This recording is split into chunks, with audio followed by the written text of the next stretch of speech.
Kita diperintahkan untuk menuntut ilmu. Kalau kita bicara ilmu yang bermanfaat ini, yang pertama adalah ilmu agama.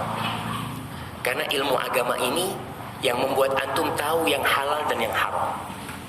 Tapi Ustaz, ada ilmu lain Ustaz, ilmu dunia. Nggak ada masalah, kalau bermanfaat engkau akan mendapatkan pahala itu karena ilmumu dimanfaatkan. Tapi yang lebih dari itu adalah ilmu agama. Karena seorang mau belajar di kedokteran jamaah, ya ini Ustaz bicara ilmu agama karena Ustaz belajar ilmu agama gitu. Orang yang belajar di kedokteran dan dia jadi profesor di sana, apa dia belajar tentang cara wudhu yang benar dari gurunya? Nggak ada. Apakah diajarin sama gurunya tentang doa sebelum tidur? Diajarin sama gurunya tentang doa masuk toilet?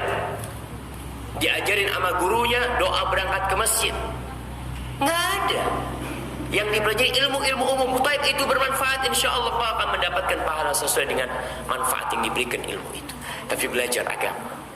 Kenapa Anda tekankan masalah agama? Terus terang di negeri kita, ilmu agama ini disampingkan. Anda sering ingatkan bagaimana orang-orang yang sekolah di SD, berapa jam dia belajar agama? Berapa jam? Ngomongnya kita harus seimbang Ustaz, gak boleh ekstrim kita. Kita seimbang 50-50, 50% dunia, 50% akhirat. Bohong. Kau lihat agama berapa persen? Berapa persen? 5%, 10%, 90% semuanya urusan dunia. Kita lihatlah mall-mall yang besar-besar umpamanya. Kalau kita bicara seimbang dunia akhirat, kau masjid kau letakkan di tempat parkir yang kecil yang kotor. Kau katakan seimbang, gak boleh ekstrim dunia dan akhirat. Kau bohong semuanya.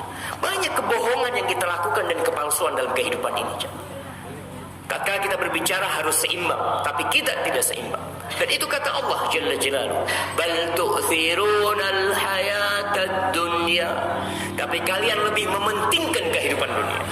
Wal akhirah khairu wa abqa. Dan akhirat itu lebih baik dan lebih abadi jemaah.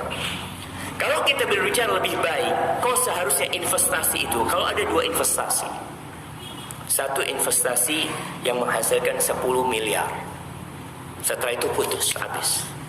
Satu investasi yang menghasilkan ribuan miliar dan tidak pernah putus. Kau akan pilih mana? Yang ribuan miliar. Tapi kata Allah enggak, kau akan pilih yang dunia. Kenapa sampai sekarang anak kadang-kala heran. Anak sempat ngomong sama abah, kenapa Bay? Masih ada orang yang tertipu dengan urusan penggandaan uang sampai hari ini jemaah. Tahun kemarin itu tahun ini yang di Probolinggo, siapa? Dimas Kanjeng atau Kanjeng Dimas. Itu bayangkan ada orang yang tertipu punya uang 200 miliar. Dia berikan dengan harapan berlipat ganda.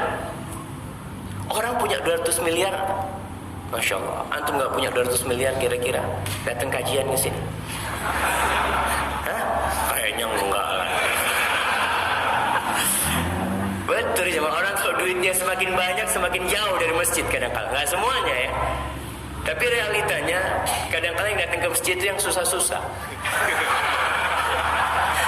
Nah, lagi susah, Masya Allah, datang ke rumah Allah lagi seneng nggak tahu tempatnya di mana.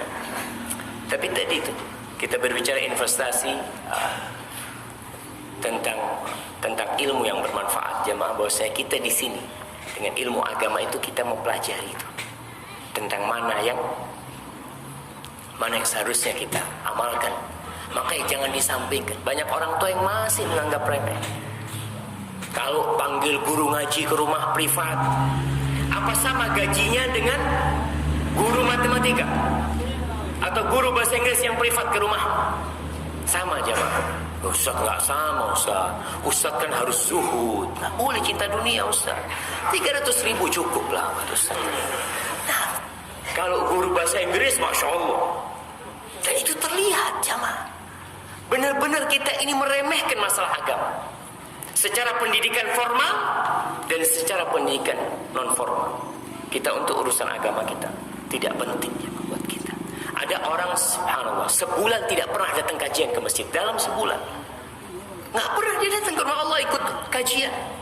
Tapi ilmu-ilmu yang lain, masya Allah, kitabnya udah berapa banyak yang dia selesaikan. Maka cari ilmu yang bermanfaat. Dan ketika nih kita pulang dari masjid dapat ilmu bermanfaat, kita sebarkan. Supaya kalau ada orang yang tahu dan mengamalkan, kita mati sholat, dia ngajarin sama orang nih, Mas, saya tadi baru datang dari masjid kajian, Ustadz jelasin masalah 2 rakaat sebelum subuh. Ternyata itu lebih baik dari dunia dan isinya, kata dia. Dan Nabi tidak pernah meninggalkan hal itu. Orang ini akhirnya mengamalkan hal itu. Antum mati, sholat 2 rakaat subuh, orang itu masuk ke timbangan pahala antum. Terus, bayangkan. Ilmu, tebarkan ilmu ini. Jangan cukup di hati antum. Antum ke kantor, ketemu sahib-sahib, sampaikan kepada mereka. Ustadz, malu mau menyampaikan. Karena dibilang, oh sok ustadz, sok apa. Itu malu yang tidak benar. Ya. Kau seharusnya malu semua.